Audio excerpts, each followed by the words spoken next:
10:03, what's happening, everybody? This is the Tiki and Tierney Show. Oh, yeah. Remember those good times? All the winter teams qualified for the playoffs. Remember that? Rangers, Isles, Devils, Knicks, and Nets. We were flourishing, right? Yanks were winning series. Well, almost every hockey team is done. I mean, Rangers were just atrocious last night. We'll get to them. And the Yankees find another creative way to lose. I'll give them credit, boy. I'll give them credit. Every night they're finding a different script, Teak. They're not losing the same way, but they're losing. They are losing, and this one felt like it was going to be an epic day for Domingo Germán.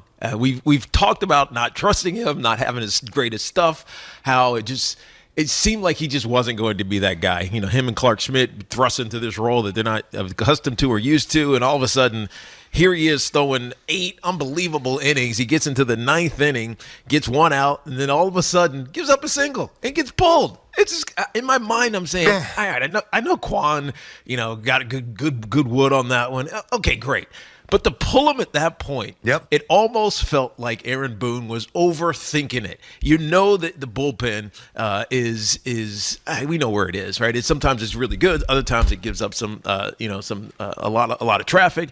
But in that moment, I couldn't help but think about the conversation that we had yesterday, BT. So yesterday, you were crushing Cashman, crushing Hicks, crushing Howe, crushing everybody with the Yankees. And we got to Aaron Boone, and we kind of just were like, but he doesn't have anything. I mean, let's give him a little bit of a pass. And so I went back, and I looked at 2019. You remember 2019? A lot of injuries 2019.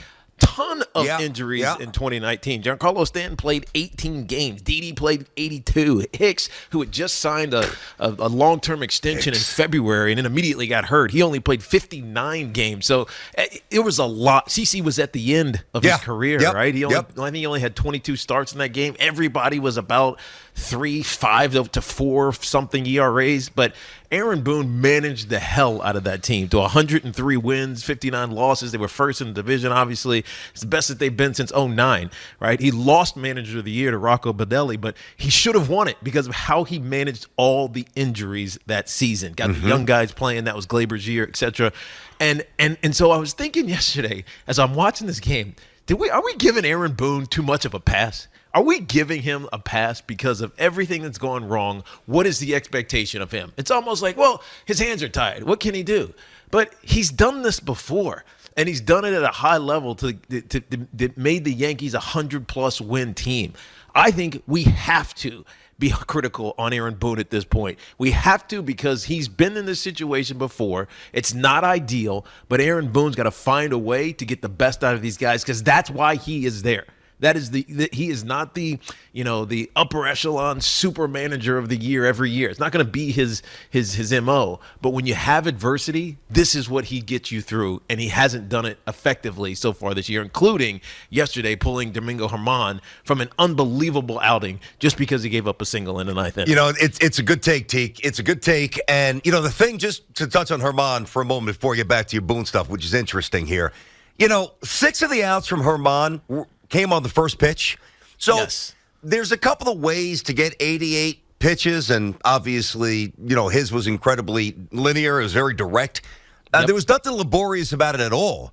So I didn't feel anything. I didn't feel like he was laboring one bit. Nothing. To me, it's just another example of how the Yankees are married to these stupid analytics, and they've got no feel for the game. Now, too often, no feel for the game. I know it's not the 80s where you got guys like Whitey and Davey Johnson using their gut. Understood. But you can't be married to the numbers and the analytics to the point where what's in front of you, which is so clear, you completely ignore because some stupid geek created some I don't know, numerical prototype. Whatever. Exactly. You fill in the fancy words. You're the numbers guy. It drove me nuts. And you almost saw it coming a mile away. Now, by the way, if you're doing that for, I don't know, Goose, I tweeted this last night, Goose Gossage or Dave Righetti or Mariano, that's one thing. The guy that they did it for? Come on. All right, so that speaks for itself. Ridiculous move. The Yanks are drowning, and the Yankees are losing every which way. They get crushed 15-2. They lose 3-2, and they got a 2-0 lead. It's bad. It's dark. They're sinking. Yanks are in a lot of trouble here. But I want to read you a text message. All right? Go ahead. while I largely agree with what you just said about Boone, I got to read you something. I obviously can't divulge who it's from, but I'll just tell you, it's somebody who was in the stadium last night and is connected to the Yankees. Okay. All right? Are you ready?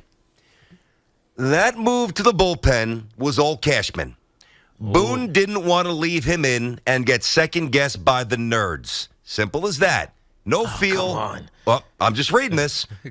No feel, all by the numbers. So, I took the wrecking ball to Cashman yesterday. I'm not going to do it again. You know where I stand. But I will say this about Boone. All right, numbers aside, analytics aside, organizational philosophy aside, because we all know the deal. There's two things that I measure Aaron Boone on and by. Number one, does his team play hard? And number two, are the young players' development? Player development, is that a real asset for the franchise? And I got to tell you, most of the time, I thought number one was yes. I thought they played hard. And then you see an array of and Donaldson was guilty of this. Gleyber Torres has done this a multitude of times over the years. The bat flips with balls ricocheting off the fence, not running. That's been a little bit of an issue for the New York Yankees for a while. So that's a look-at-me culture that's not okay. Yeah. And listen, I'm all about, you put one 400 feet, pimp all you want. I'm not trying to take the fun out of the game, but if it's a 50-50 ball, you got to be on second base. Yeah, you better be right. You better be right. Better stated. You better be right. Don't be wrong with that. So, do the Yankees play hard? I don't know. I've seen Aaron Hicks look at balls that are just standing, or sitting on the foul line in left field with his arms up, not even responding to the play. So at this point, I can't say that they play hard always for Boone. Number one, are the players improving? And the answer is no. Mm-hmm. The players are not improving. So we can absolve Boone from the heavy degree of criticism because they're so analytically driven. That's fine. That's the way they structure. I hate it, but that's the way they structure their franchise. We've got to be smart enough to identify that, and fair enough to Boone. It's the other stuff that he does control and he should control that's not looking so good either. Yeah, they're a mess. And the question is, how does he get control of that? Like, how does he become more of that field manager in moments like this? I'm not saying he needs to do it all the time. I'm not saying he needs to trust every single one of his players. Hey, Aaron Hicks, are you feeling great today? I'm going to throw you in the four-hole, right? No, he can't do that, right? Because at some point you do have to look at what Aaron Hicks has repeatedly done. But in a moment like with Domingo Germán last night, he's in the eighth inning. We laid it out. If you didn't see it, he was pitching phenomenally. 88 pitches, 65 of them were strikes. 8 pitches, 65 of them were strikes. A lot of them were one ball outs. He was not laboring. Is it because he's not seasoned? He's 30 years old, but he's not seasoned in the major leagues as a starting pitcher. Is it as simple as that? That's why he pulled him, and he goes to the guy he trusts in Clay Holmes, who subsequently gives up 2 runs and puts him in a losing situation. How does he get to the point? Well, I'm going to tell you, where he can really feel everybody, not just the the Garrett Coles of the world, but the Domingo Germáns as well. Mm-hmm. Well, I'm a believer in empowering players, okay? Now, there's also that fine line where sometimes you want to get them out so that no matter what happens, they've got a good feeling about their performance. But again, Germán's not 22. He's not 20. He's 30, okay? Yeah. And I've watched, I don't always watch Aaron Boone's press conferences. I don't need to. Just like I don't always watch Buck Showalter's. I watch the games, and if something, an injury or something that I need to really check in on, I'm going to watch both press conferences. I've watched Aaron Boone's press conferences the last 5 or 6 games. I've watched every second, all right? And what he said last night was he didn't want Germán to be in a position where he had anything other than a win or no decision. Meaning he is a little susceptible to the long ball. I get that. So when you get the base hit before you go to Holmes, if he leaves a meatball over the dish and somebody turns it around 400 feet, Yankees go from up 2-zip to tied 2-2. He might not get the loss, but he's not getting the win. All right. I can see if it's some precocious young talent that, you finally brought up, like maybe the Volpe version of a pitcher or the Beatty He's everything I told you he's going to be. He's phenomenal. Every day it's something else. Lefties, righties, homers, good eye, Beatty. He's incredible. And nice bounce back win by the Mets yesterday. We'll get to them later. But if it was like the pitching equivalent of a Volpe or a Beatty, maybe you insulate them. He's 30. He's not a big piece of the future. Run him out there. Run him out. For Clay Holmes. Yeah, instead he makes a bad decision, and it costs the Yankees cost them a game. By the way, it's a game, right? It's 1 of 162, as we always say. You're not necessarily worried about it, but the slide that the Yankees have been on, and it's been ugly. These last week, and it's just ugly. Yep, they're losing, and you mentioned it, and I'll reiterate it. They've lost in every single way imaginable.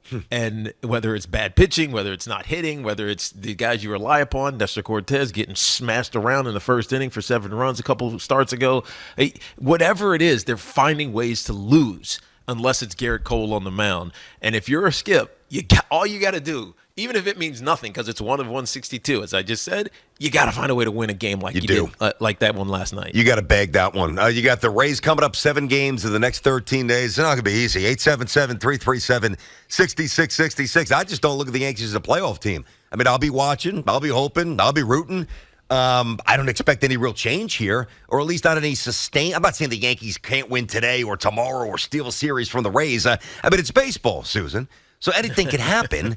But, I mean, in terms of, ripping off 9 of 11 or 11 out of 14 or 16 out of 19, not with this team. I mean, don't even waste your time waiting. It's not coming. Dude, not good enough. That's not coming until at least 3 weeks in front. But I'm not even sure. That's where you and I might not agree, because I'm not even sure it's coming then. Why? Because Stanton's coming back? Yay. Well, because presumably Aaron Judge, who's on the 10-day IL now, as we just found out yesterday, he's got put down for that hip injury. Aaron Judge hopefully will be healthy. I mean, I have no idea when Bader's coming back. I want to see this Yankee team fully loaded. And I don't know if it's ever going to be, but at the very shortest term, it's going to be 3 weeks. Yeah. So it's get ready for the long haul here, because it's going to be rough for the Yankees. I'm digging in. You can see it every single night. Every night. This is going to test the Yankees fans' patience like it has not been tested in a long time. Now, again, you want to go back to Stump Merrill. They were awful. Then you plant the seeds with Buck and Stick Michael. Then you get the kids, and you start this amazing run. A lot of the amazing run with Joe Torre was easy. The last couple of years have not been, because it's never fun getting punked by the same team over and over, and the Astros have been punking the Yankees for years now. But this is different. It looks different. It feels different, because it is different. They're hemorrhaging from so many different parts of their body, and that's the important aspect of this conversation. You lose 15-2, so you're starting pitchers, and everybody gets their brains beaten in, and you don't hit. And then, you don't hit, but you take a lead, you get an incredible start, and your bullpen implodes. There's other nights where they hit a little bit, but they don't hit enough, and they lose 5-4, 6-5. Like, you name the style, and they have lost the fight, and that's bad. Mm-hmm. That's what has to have you terrified if you're a Yankees fan, if you're real with yourself.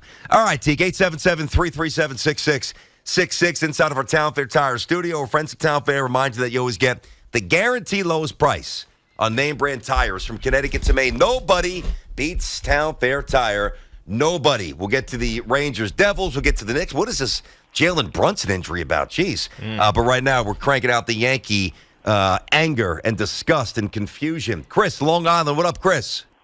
Hey, guys. How you doing? Good morning. Chris, what's up, buddy? This is the second time I've called since I've listened to the fan and since the late 80s. Okay? Wow. And I was so angry with that loss last night. I can't even tell you. Everything you guys said in your monologue to start the show is correct. Different ways to lose and all that other stuff. But what bothers me the most is that this was all on Boone. He had 87 pitches before he gave up his second hit of the night. And you pull him? That's got to be – and I don't care about whatever they're saying about whether it was Cashman or whatever. That was all on Boone last night. He should be fired. That was ridiculous. They lost that game because they had. Yeah, and I that's why it made me revisit the pass that we were giving him yesterday. Because I didn't even think about that. That was the second hit of the game. Hit that he gave up. I know. Second hit. That was wasn't great. even part of, that wasn't even part of the conversation. Like my ire. Wasn't even referencing that. But he's right. It was his second hit. It's not like he was getting smashed around or, man, that one was close. Oh man, he was getting barreling those. It wasn't any of that. No. And so it felt like of any player that needed to get that last or those last 2 outs. Domingo Germán needed it more than anybody because he's been so maligned and still, we don't trust this kid. We don't trust that he's going to get it done. Let him figure it out because maybe you trust the bullpen, and it's hard. It's easy to second guess it because Clay Holmes, let it get away from him. But Domingo Germán needed to finish that game. Yep. Sometimes you just need a guy to be exceptional, and you took away his opportunity to be exceptional for his team, and it cost you a win at the same time. Let's get Mike and Hackensack on the fan. Tiki and Tierney. What's cooking, Mike? How you doing today?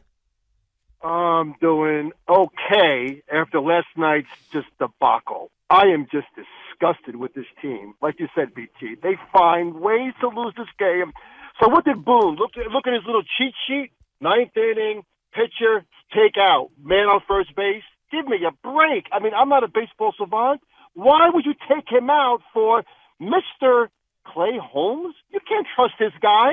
This is who Boone takes Germán out, who was pitching a beautiful game. I'm disgusted. My patience is waning. Something has to change, and I wish I could make the change for them because these people are blind.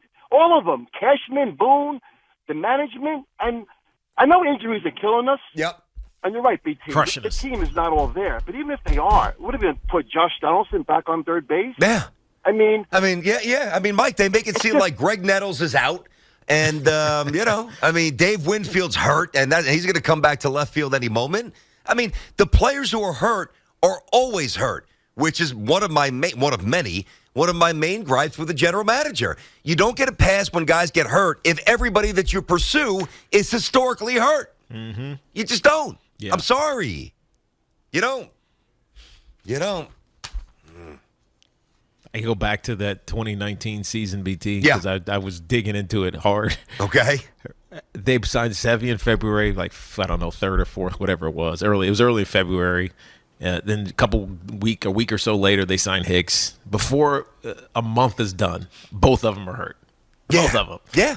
Yeah. I mean, it was just it was setting up what we're still talking about. It's now 4 years later. Well, Teak, not to mention Montas, Trevino, Rodon, Bader. And the difference in that it's really amazing, actually. It is amazing. The difference in that season is that the bullpen was lights out.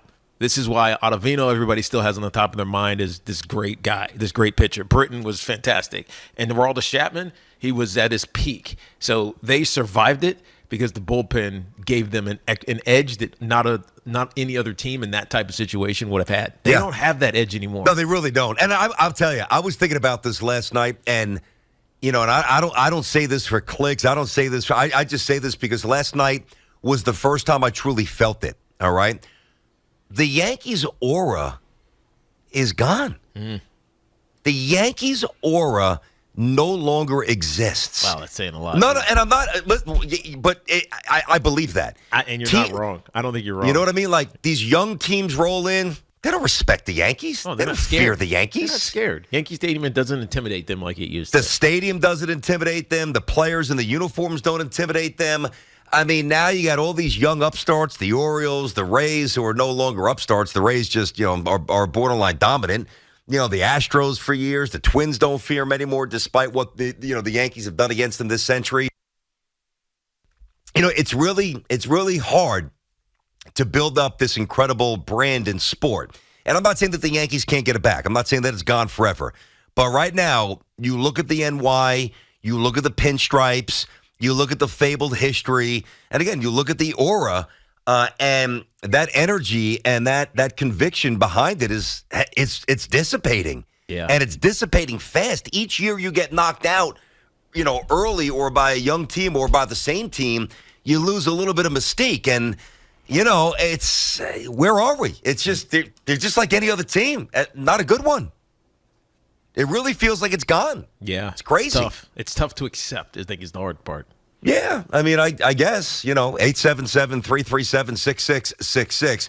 All right, Yankees last night. We get to the Rangers, Devils. Congrats, by the way, to the Devils. I know, there's Devil fans going to jump on me, but it is more Ranger fans.